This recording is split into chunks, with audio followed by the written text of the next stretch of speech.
Praise be Jesus Christ, now and forever. In a week's time we will have arrived, or perhaps we will have just begun.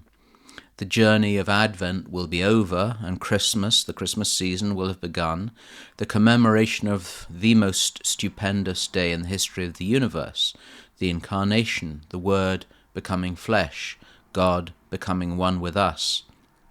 As the world, unable to anticipate, imagines Christmas is over, having celebrated it in forms sacred and secular almost since Halloween, the Church, and all those of us who believe the liturgy actually directs a healthy life, will not only keep the octave, when every day is Christmas, but the 12 days to the Epiphany.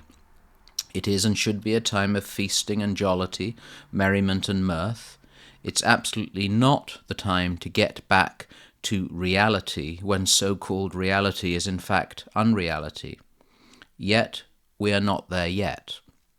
One more week of Advent, waiting and anticipation.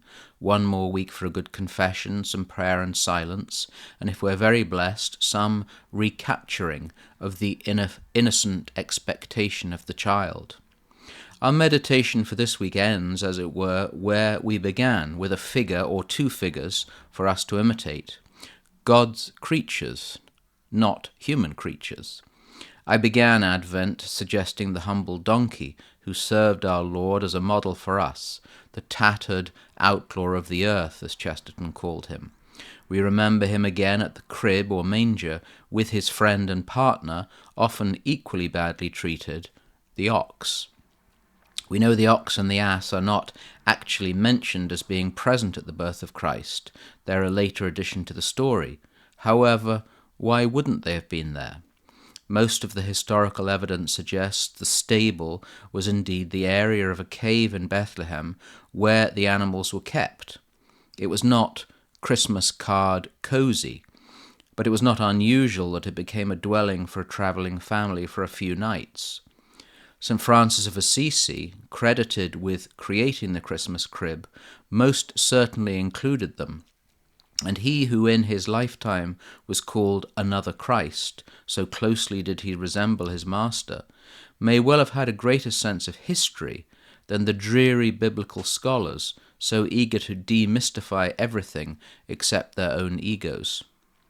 The reason for their presence is often seen in the verse of the prophet Isaiah, chapter 1, verse 3. The ox knows its owner, and the ass its master's crib. Yes, they were there, adoring their Creator, adoring the Lord.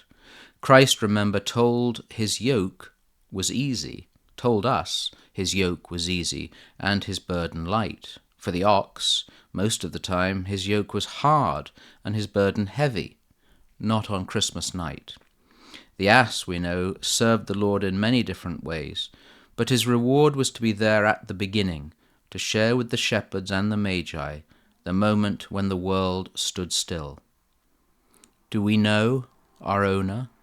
Do we know our master's crib? The dumb animals were not so dumb.